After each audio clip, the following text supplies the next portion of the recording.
Welcome back to LDB Games. I'm Lord Darth Balls, and this is going to be a Raid Shadow Legends video. Before we get into it, if you're here, you like Raid, you like watching videos, you can support my channel for free. Go ahead and click that subscribe button down below to see more content from me as it comes out. Let's get to the video.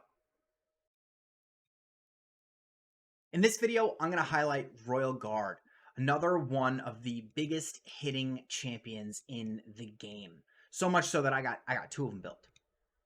Now, I showcased a video for Spider last week, right, showing how I farm Spider 20, and I used two champions with a skills that do damage based on enemy max HP.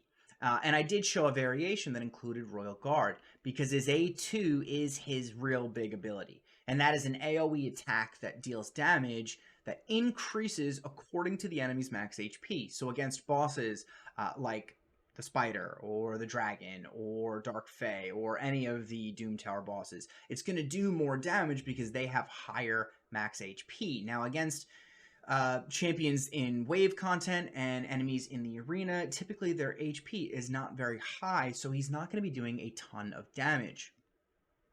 He's also got a pretty nifty A1, right, which has a 75% chance when booked of placing a decreased defense, which is nice. I actually use this in lieu of a dedicated debuffer in my Dragon 20 team. I'll pin to that up top, but I'll showcase that at the end of this video as well for you guys to see. And then his A3 has some niche usage. It's a 4 random hitter, which is pretty cool against like Fire Knight if you want to use him there. And each hit has a books up to 75% chance of placing a decreased speed and decreasing the target's turn meter by 25%. Now, Allure is a bit better than him because it's an A1 that does this 25%. However, his A3 can come in very useful in a dungeon like Fire Knights, or maybe even Griffin, someplace where knocking back a turn meter is what you want to do. However, in Spider and in Dragon, this isn't really this isn't an ability that you want to use. I turn this off in both content, because in Dragon, for example, the Dragon is immune to decreased speed and turn meter decreasing effects. And against the Spider, there's always a number of enemies out there, so there's no guarantee that all 4 hits are going to land on the Spider herself. Now, he's got an aura in dungeons, which is pretty useful. I actually use this on my Dragon team, and I'll show you a comp where I use this on the Spider team. And then I have Phantom Touch on him for the extra bonus damage. Even post-nerf, I still think this is tremendously effective, and even at a low end, has a chance of inflicting additional damage, which is, you know, how can you go wrong with additional damage? I actually have both of my Royal Guards with a 2-star blessing on them of Phantom Touch. For his masteries, I went down the offense tree. You'll see here I went down to Flawless Execution. I've said this in other videos, I'll say it again. I prefer Flawless Executions for my big damage dealers because what it allows is a higher consistent damage. Yes, War Master can do more damage, but it's a potential of doing more damage because it's a 60% chance. Right, I run Flawless Execution because it's a flat 20% crit damage, which is just more consistent damage over time. Typical offense mastery, right? Gaining damage as you kill champions, more damage against targets with higher max HP. He will always go up against targets with higher max HP based on the kit that he has. If you're using him for something else, probably not really maximizing his effectiveness. And just basic ways to increase damage over here. And then I did go down the support tree for some accuracy, right? Because I do want that decreased defense to land. And when I do use his A3, decreased speed is always a good ability to have.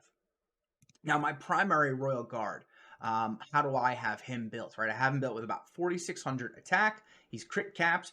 Running, you know, a little on the slow side for a damage dealer. I try to target 180 to 200 for damage dealer speeds. You want to be faster in the arena than you do in anywhere else. But 180 is fast enough to get the job done for what I want him for. And I've got him with accuracy, like I said, for that A1 decreased defense primarily. In terms of the actual gear that I have, I've got him in crit damage gauntlets. You can see this is a pretty lucky ascension roll. I think this is one of the best pieces I've ever ascended, because once this is maxed out, it's going to have a ton of crit rate on it, which is awesome. That's a long game for me, though. I'm not rushing to get that done. I do have him in attack percentage chest just because I love the substats here. However, you can put him in an HP percentage chest and still do a truckload of damage. Attack percentage doesn't have as big of an impact as the enemy max HP does on his damage. Speed boots, 95 to 99% of my champions live in speed boots. Very niche cases for non-speed boots. And then across the top three, I'm just looking for crit rate, crit damage, speed, and accuracy. In terms of the accessories, I do have them in an accuracy banner for that A1 with actually a nice chunk of attack percentage there. If I wasn't going with accuracy, I would have chosen HP so that he can stay alive longer, right? So he's not as squishy. Any champion I have that's crit capped is going to be living in 6-star crit damage amulet. At this point, I'm selling all 5 stars, right? As you get further into the late game, 5-star crit damage amulets are useless. Because you want that extra crit damage.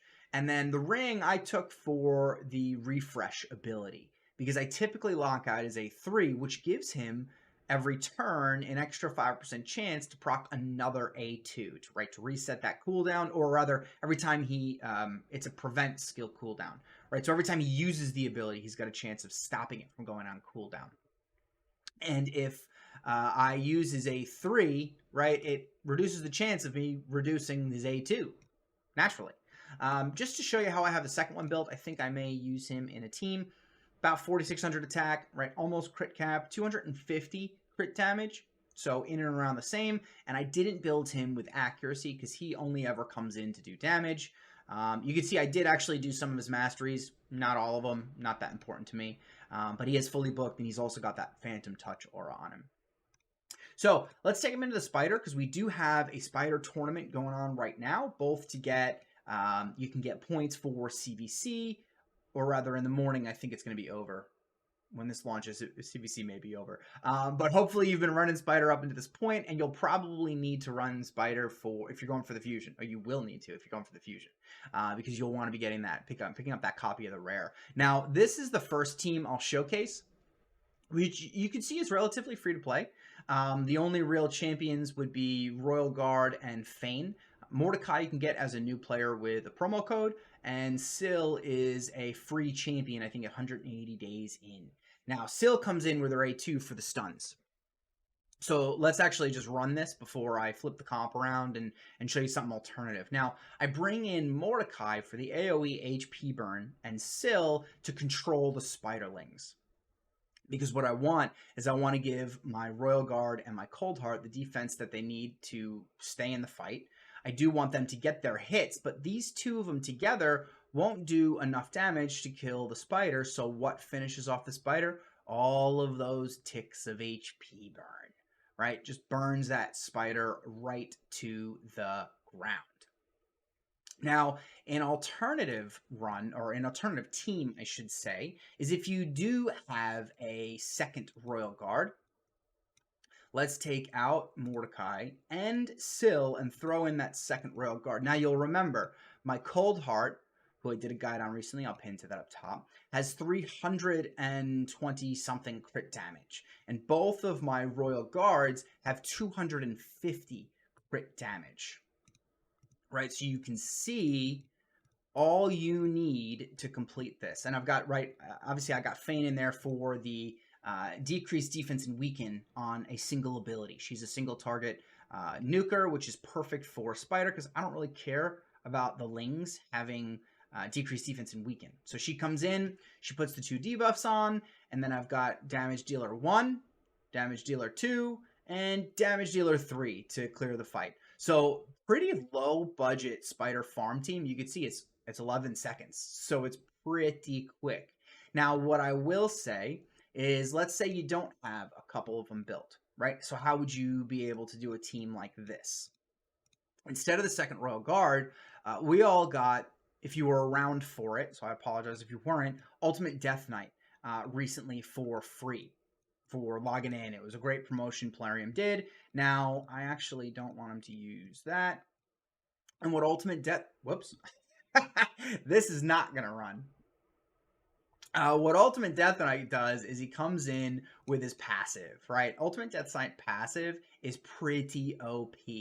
And what it does is it diverts the attacks. It diverts incoming damage, and it blocks it. So with Ultimate Death Knight on your team, the Spiderlings don't have a chance to do any damage. Now, I still may not win this because I don't know if I'm going to be able to get back to my abilities in time. The fact that Cold Heart has the turn meter reduction is very useful. But you can see it doesn't matter who the Spiderlings attack, right? So there's my 2 big hits. That too awesome to die passive is insane, right? Nobody's taking damage except for Ultimate Death Knight, and I have him in Stone Skin, so he's just going to be able to withstand that, right? So you can see there's still Death Knights, Ultimate Death Knights tanking up that damage, and we're slowly getting closer and closer. Now I wonder if one of these have their ability back, because the spider's about to take her turn and heal up, right? Consume and heal. And I'm wondering if I'm going to be able to withstand this. Unless I get an ability back. Nope. Ooh, okay, cool. I lived through it, which means I'm going to be able to beat this, right? Because now I'm still going to be able to tank the Spiderlings hits. Royal Guard got his A2 back. There's Cold Hearts. Boom. Less than a minute, right? Still a pretty good one. And now to take this even a step further, if you have a reset champion like Renegade. Renegade is a very low budget reset champion, which will allow you to come back to your abilities faster. Where do I have her? Here she is. Now, I have her built very fast. So I'm going to have to start out with her A1. I don't really care about anything else. And yeah, let's see. I wonder if she's too fast for this. I'm really curious as to whether this is going to work or not. I guess we'll see together. But same concept as the last one, right? UDK's in there as the tank. I've got Cold Heart and Royal Guard in there for the damage. Fane's in there for the decreased defense and weaken so that I can do as much damage as possible against the spider. And then Renegade comes in there to get me back to my abilities. She's going to do her sacrificial ritual. Boom. Resets all of my A1 abilities, my top tier abilities. She's probably got one more turn left for the Heartseeker, but it doesn't matter because Royal Guard comes in there with his A2. So Royal Guard is a very powerful champion, and the place where I actually run him, because I don't use him in my primary Spider team, but he does live in my primary Dragon 20 team. Did a video for that. I'll pin that up top for you guys to see. I do have him running in the lead for the Aura. And now this is a really good showcase for how his A2 isn't really effective against wave-based content, right? Enemies that have a smaller amount of max HP than a boss would, right? So you can see he's going to come in with his A2 pretty soon. Now, I know there's no decreased defense or weaken up, but still 30, 40k damage, really nothing to write home about, like a typical basic A1 on an attack-based champion. But again, he's not here for the wave content, right? I have Seer for the wave content. I just did a video on her recently. I'll pin to that up top. But Royal Guard comes in for the decreased defense for 1. That A1 is really clutch. So now I have decreased defense and weaken up, which means I don't need to consume a champion slot for a debuffer. And he should be getting his takedown ability back momentarily, and it should just close the fight out, right? Should be right. Oh, maybe not. I guess he's got one more to do. I must have cleared that second wave faster than normal. There it is. Boom. Takedown to finish it. And that's, what's that, 1.5 million damage. So you can see how powerful he is against the bosses, right? Enemies with high max HP. That's what I got for you guys. I hope you enjoyed the video. If you've gotten this far, don't forget to like and subscribe on the way out. I appreciate your support, and I'll catch you on the next video. Enjoy your raid.